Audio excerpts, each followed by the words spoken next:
Hi, everyone. It's me, Tim. So, I've been telling a lot of stories. I'm going to consider this kind of a summary video so far. I wanted to talk about lessons I've learned. And specifically, for this video, I want to talk about the lessons I've learned by failing, not by success. Because I think I've learned more from failure than from success. A very specific example of that is Fallout was very successful in many ways, but I did not realize parts of its success that I just stumbled into or got lucky with, as opposed to things that I was actually good at. So I left Fallout thinking, for example, I wrote the intro cinematic, the narration by Ron Perlman, the War Never Changes intro.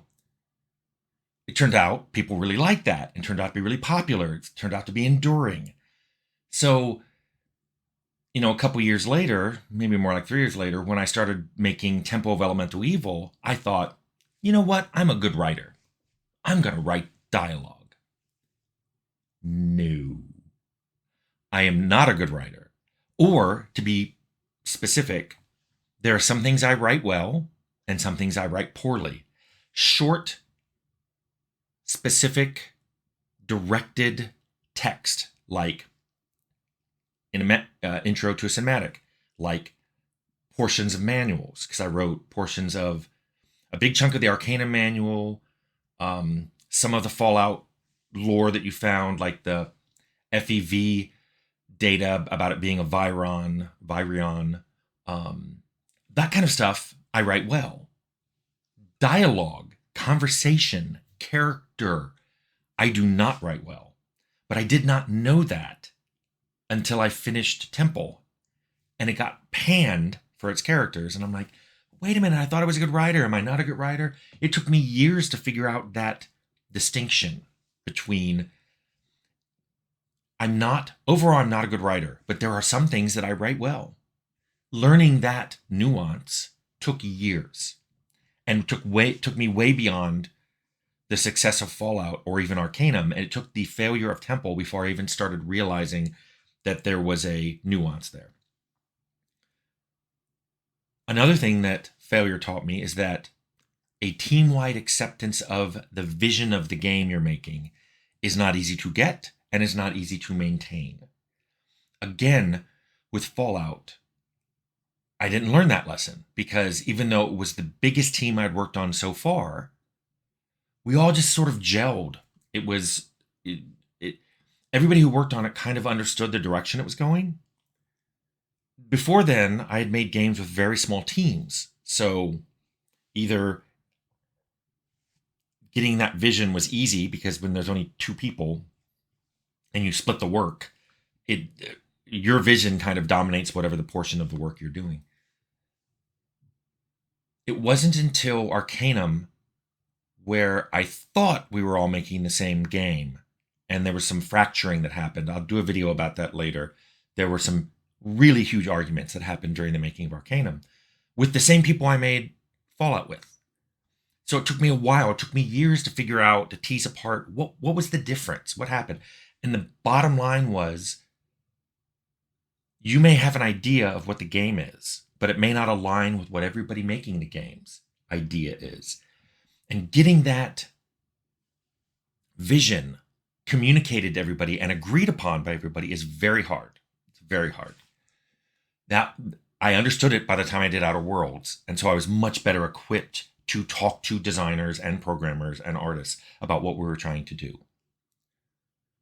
Related to that, something that you learn after you have many games under your belt, some of which did well and some of which didn't. There's an old, I believe it's Roman, it's like thousands of years old. There's an expression that I did not learn until years later called success has many fathers, but failure isn't an orphan. And what this means is when you make a game that does well, everybody wants a claim in it. People will come out of the woodwork that you don't even know, that you've never seen before. Like, who are you? Oh, well, I put the second ad together after the game shipped with the text, you know, buy mutants or something on it. And you're like, okay. Everybody wants a piece of something that they think is going to become a great thing. And that makes sense. The flip side, though, is if you make a game that isn't good, people just walk away. People who would bang down your door yelling at you for not saying their name in an interview don't care what you say about the bad game. In fact, they'd prefer you not to mention them, even if they had more work in the bad game. So that's why I often tell people that Temple is my bomb. It's the lowest Metacritic score of any game I've done. But I liked it. I liked that game. I love D&D. I love tabletop D&D. It's a really good representation of tabletop D&D. My writing is not good, and that drags it down, and I get it. And had it shipped with bugs. Almost all my games have. Outer Worlds didn't, but... So that's where I learned when you make a good game, everybody will be coming at you. And why aren't you mentioning me? Why aren't you mentioning me? By the way, sometimes I flip this on people and go, I've never heard you once mention me. I've never heard you once give a compliment about anything I did. In fact, I backed somebody in the corner once and said, name one thing I contributed to this game that I was just the director on, and they couldn't do it. So you got to balance this. Yes, everybody, it makes sense that everybody wants to be a part of something big, and they want to shy away from what they think are the problem games. But let me remind you, the theme of this video, I've learned more about how to make good games from my bad ones. Which leads me into the next thing I want to talk about, which is taste. Taste is subjective. It is. For most of you hearing this, you're like, oh yeah, of course. And some of you are going, no, I think it's... No. But even those of you who think it's subjective, you often don't act like it is. I talk about this when I get feedback on my games and they say, well, this is dumb. Not only is that unconstructive, and I had a whole video talking about how that's stupidly unconstructive, but it's a taste thing. When somebody said, I don't like the look of this, okay.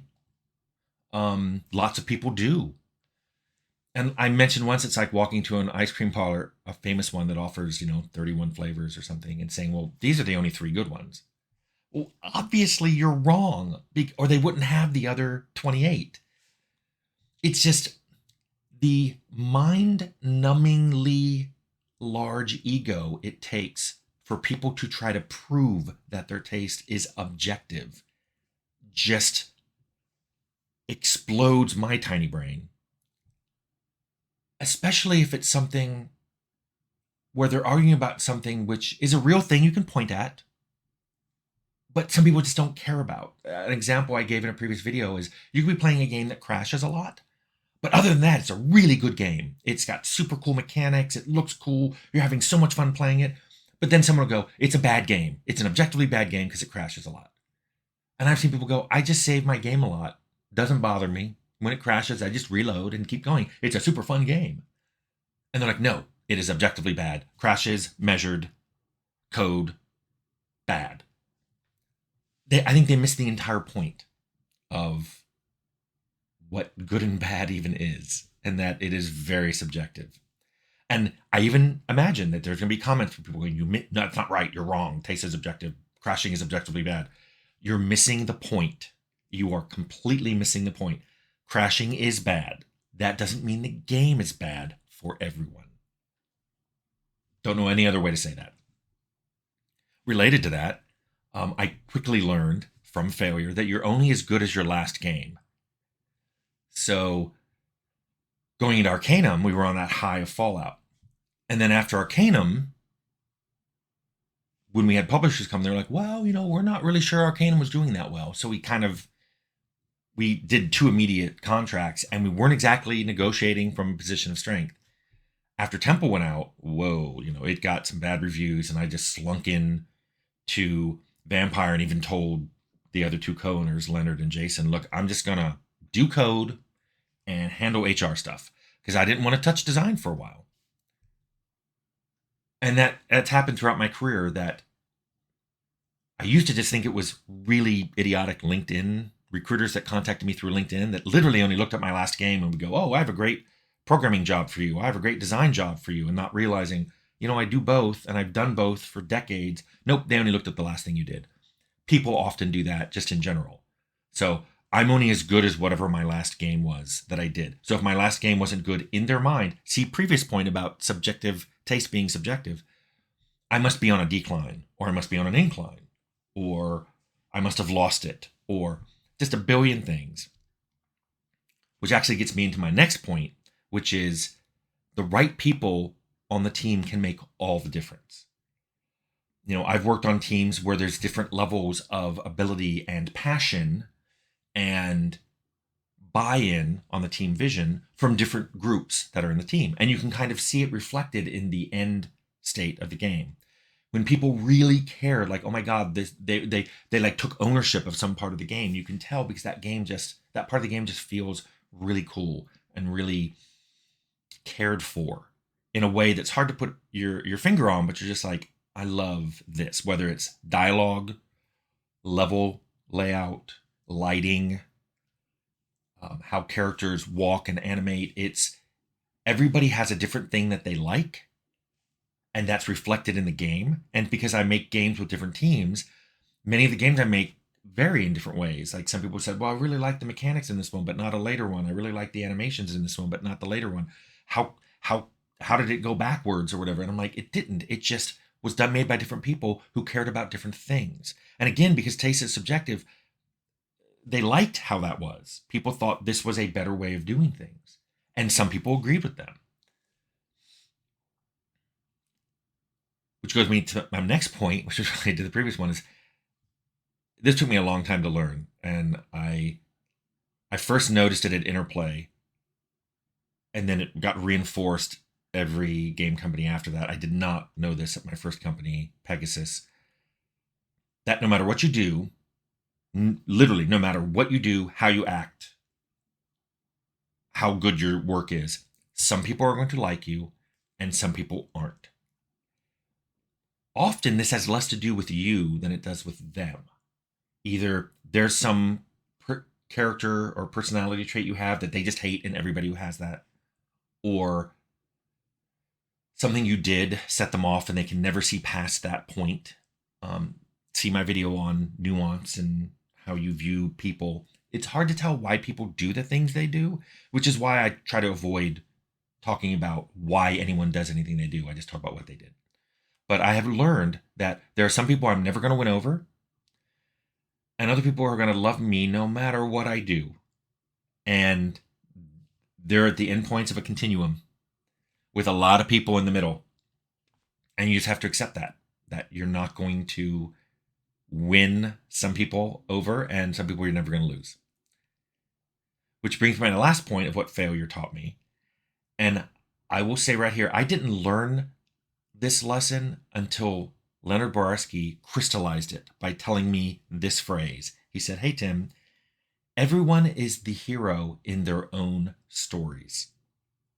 Once he told me that, I looked back at how people talked about events in different games I made.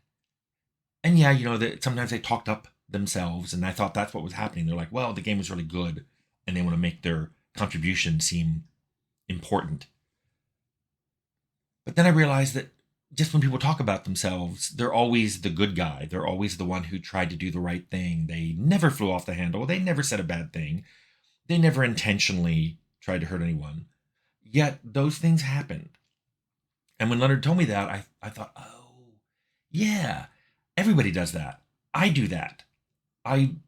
When something happens, I don't try to think of myself as being the bad guy, even though when I tell you about some of the arguments that we got into at Troika in a later video, I know I do that a lot. Sorry.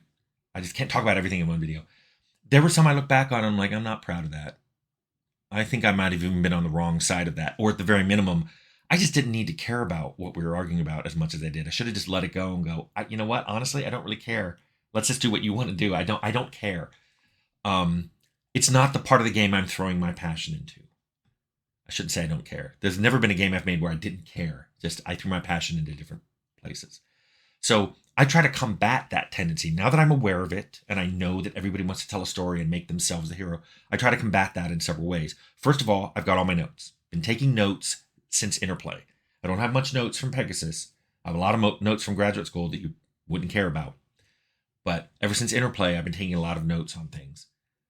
I use those notes to try to ground me. When I do look up things in my notes, I try to ignore if I wrote down the why someone did something. I just care about the what. So when I report events, and when I talk about things here, especially if I talk about someone else, I say what they did. I don't try to say why they did it. I don't try to guess their mental state or what previous events led them to do that. I just say, this person did this. That's kind of the pros and cons of that. Is the pro is you can't argue that they didn't do it. The con is I do avoid trying to dive into anything that makes make it more personable for them, because I feel like I can't. Now that I understand this bias going on, I don't want to make them into a villain. Similarly, I'm not prepared to make them into a hero. So I just try to say, this person did this. Similarly, I try to take blame for the things that I did wrong. And I've done that in multiple videos where I said, I did this wrong.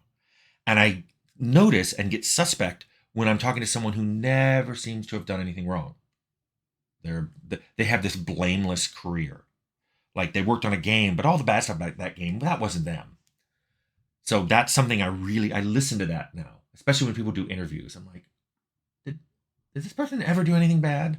They always made the right decision. They always pulled things out. It was just amazing everything they did. And then the final thing I've been doing, and I've learned to do this, I didn't want this to turn into a chat channel, but I've noticed that when I bring people on, like I've had Leonard on twice and I brought JT on last week, it kind of keeps things real and keeps things grounded and gives me that other perspective into the same event. Because like I said, Leonard and I left a meeting once. And so the meeting had literally just happened.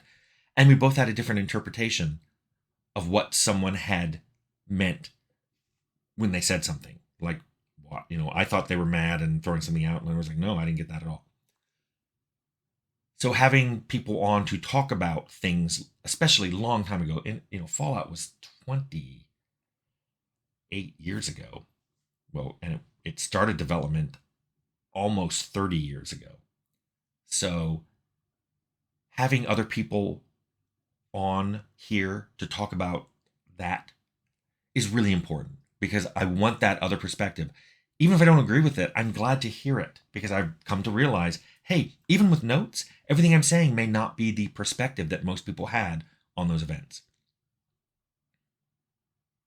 So, how do I wrap this up? I started this off by saying I learned way more about how to make good games from my failures than my successes. And I think the general rule here is when you do something right, you don't always know why it's right. But when you do something wrong, you get a much better idea of how to do it right.